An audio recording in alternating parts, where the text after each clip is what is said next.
Bună ziua, stimați telespectatori, și vă spun bine ați venit din nou în studioul Business Days TV. De această dată vom avea o discuție cu un antreprenor în serie. În același timp este și partener al Universității Asebus, cu domnul Christopher Hanks, or Chris Hanks. Chris, yes. You're welcome. Thank you very much for accepting our invitation. No, thank you. And și vom, sorry, but I'll make the introduction in Romania, și vom discuta despre strategii câștigătoare în era digitală, ca să zicem așa. We are going to talk about winning strategies in the digital age, and about what's new on the American market. Yes, yeah, because one thing that we've done with our Entrepreneurship Center at Kennesaw State University is surrounded ourselves with the most successful entrepreneurs in the southeastern United States. How many are they? So, register at your university? The university, the number of students is about 35,000 students, but that doesn't include the entrepreneurs that we sort of serve in the southeastern region. And we take those winning strategies and actually infuse it in the curriculum, as well as our partner organization here in Romania, Asebus, that has an entrepreneurial MBA and an executive MBA program. So the idea is, like, what can we learn from some of these best people to make ourselves better? What are they doing to outperform competition? And that's been the focus of a lot of our conversation today, which has been really, really great. So. Thank you, that's interesting. Can you tell us more about those winning strategies? Yeah, so one of the things that we wrote about in your magazine, one of the things in the digital age is a new trend is, how do we create an automatic customer? How do we create a customer that has recurring revenue every month? So the idea of a subscription model is very, very popular. And companies that have a recurring revenue from customers, those customers tend to buy more from the company. Like, for example, Amazon has their Prime membership, but it's not really about the money that they charge the customers that's so important to the company. It is the fact that because customers are buying that membership, they tend to buy more products to justify the purchase of the membership. So they have a deeper and longer lasting customer relationship. So they take satisfied customers and they move them more towards loyal customers, which is more important because satisfied customers leave us once technology is disrupted or a competitor offers a cheaper price. But loyal customers stay with us more. They're more deeply ingrained in what we do. So the idea of subscription models and creating automatic customers is very important.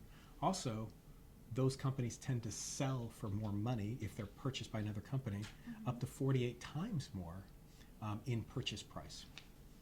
Oh, that's a news. Yeah. Yeah. Actually. Yeah. And what can you tell the companies to do in order to achieve those results? Yeah, well, a lot of companies feel like maybe because of their type of business, there's not a way to create a subscription aspect to it. But with most industries, there is a way. We just have to think of a new way, and a new form of offering value to our customers. So we have to constantly reframe how our customers perceive the value that we create, because technology is changing so quickly. We can't rely on our technology to offer that competitive advantage. Instead of staying close to the technology, we have to stay closer to the customer and design our business around the customer. And whatever technology changes, I'm still serving the customer in this way, or solving a problem for that customer in this way, and creating value for them in this way. So a lot of times we forget, we'll spend our time on the technology of the products and forget, like, how do I design it around the customer and their preferences and stay very close to the customer? Because customers will tell us how to run our businesses if we just listen hard enough. Besides listening to the customer, what do you advise the companies to do? Boy, there's a whole lot that we've been kind of discussing there, because there's so many things that some of these most successful entrepreneurs do. But one of the things that they do better than most is they're able to cast a vision. They're able to describe a picture of the future that produces passion in the people they're working with, whether there be employees or investors or suppliers. So they have to generate passion. Yeah, and they have to transfer that because a lot of times an entrepreneur is passionate, but their employees aren't. Yeah. Why should they be motivated? Just to make them rich? That doesn't. So a lot of employees would rather join a cause than a company. And so it's my job to translate that vision and say, here's why the world is a better place, because you're doing what you're doing. Like an example would be a receptionist saying, well, I'm just a receptionist. Well, no, you're actually the person that the customer, absolutely, the customer gets the first impression of our company and the value we create. And without the customers, we have no salaries to pay. So you're one of the most important people in the company. So reframing the way they view it, because we have to have deeply engaged employees if we want deeply engaged customers. So we have to be able to cast vision and really get them to see, like the real successful people, there's people who sort of see and then believe, and then there's people who believe and then see. And the winning and the successful entrepreneurs and leaders, they tend to, they first believe and then they see, and they're able to articulate that. Also, there's, with all this disruption in technology, there's all this uncertainty, and that scares people. Disruption is a very, very scary thing. I've actually heard of one American CEO who actually didn't even want to use the word in the workplace because change is scary, right? But as leaders, what we have to do is provide clarity in the midst of all that uncertainty, because that provides us some type of comfort. We don't always know what's going to happen in the future, so we don't always have to have the right answers, but we have to provide a clarity, saying, look, we're going from, here's where we are, but here's where we're going. We're going to go there. And that's my job, to provide the clarity in the midst of all of this uncertainty. That's part of casting vision. What can you tell us more about what the other successful entrepreneurs, as you call them, are doing better than all of us? Yeah, well, they're better at casting vision. They're better at transferring their enthusiasm for what they do to other people, because sometimes when we start businesses, we're the doer of all the things that we do, and we have to move from owner and leader, so that implies getting it done through others. So they're also better at managing people to specific, the term that we use a lot is key performance indicators, or KPIs. Right? So like, okay, I'm going to hold you accountable. The two most important drivers of performance tend to be accountability and consistency. So it's each and every week, if I'm keeping score, I'm going to get better results. I can measure. And sometimes we don't know how to measure. Like, I need to have better customer relationships. Well, I don't know how to measure that, but hey, you know what? This week you're going to go meet in person with our 5 biggest clients. So that's why I can keep score. Like, I don't know if that leads to, I'm making an assumption that leads to better relationships and deepening those relationships, but I don't know. And I can't measure that, but I can measure the 5. And then if we say, okay, what did we learn from that? We hit the goal. What did we learn from that? Or we didn't hit the goal. What did we learn from that? Whether or not you succeed or fail on a weekly basis or a monthly basis, you should ask the same question. Hey, I failed at that this month. Great. What did I learn from that? I succeeded at that. Great. What did I learn from that? Because another thing we learned about successful entrepreneurs and leaders of company is the fundamental root of their competitive advantage is their ability to outlearn their competition. So that's why we're constantly learning. If I learn faster than you and take action on what I've learned, I'll usually perform better than you.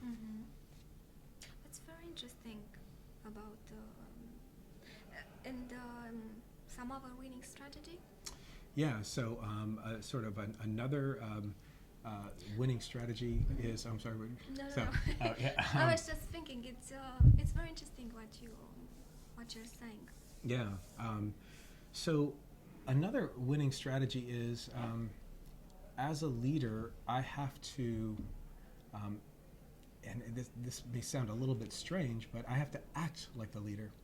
I lose my right to have a bad day. I can't take out my frustration on my employees, because if I'm going to ask my employees to follow me, and more than just trade time for dollars, but really engage, then I have to act a certain way. I have to give them the confidence that, yeah, I know we're small now, but we're getting bigger and we're going places. So I have to start acting the part.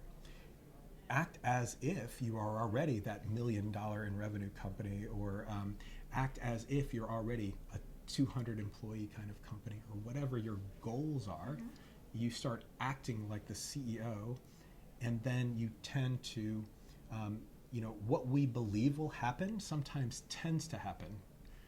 There's a great Henry Ford quote that I've always liked. It says, whether you think you can or you Yes, think yes. you can't, you're right. Yeah. So we've got to reinforce that belief. So it's about psychology a lot. It is. What you're It is, and that surprises people, I think, because in reality, as business leaders, we're in the people business. We tend to think it's analytics and logic, and that certainly has a strong place. I'm not saying that doesn't. But when organizations are made up of people, how do I get the most out of my people? In fact, if I only got 2% more out of my people, well, that's a huge impact on my bottom line. So how do I do that? And that becomes a real important thing for entrepreneurs to sort of tap into. In fact, I loved how one American entrepreneur put it when I was interviewing him about his success. He just phrased it like this. He says, I just decided to get into the people business, and then I just happened to get rich in the process. And I just thought that was really a kind of a great description of his role as the leader of the business. Wow. Thank you very much No, thank you. For this interview. Noastră vă mulțumesc pentru că ne-ați urmărit. Câteva idei despre ceea ce se întâmplă în America, unde locul unde ne uităm, mai ales când este vorba despre activități antreprenoriale și când este vorba despre business, ține foarte mult de psihologie, ține foarte mult că businessul este de fapt despre oameni și ține foarte mult de felul în care te simți lider, te simți antreprenor și știi încotro să-ți duci oamenii, încotro să-i motivezi și cum să-i motivezi și cum să-i faci, cum să-i determini să ajungă din punctul A în punctul B. Vă mulțumim încă o dată că ne-ați urmărit. Pentru moment vă zicem la revedere din studioul Business Days.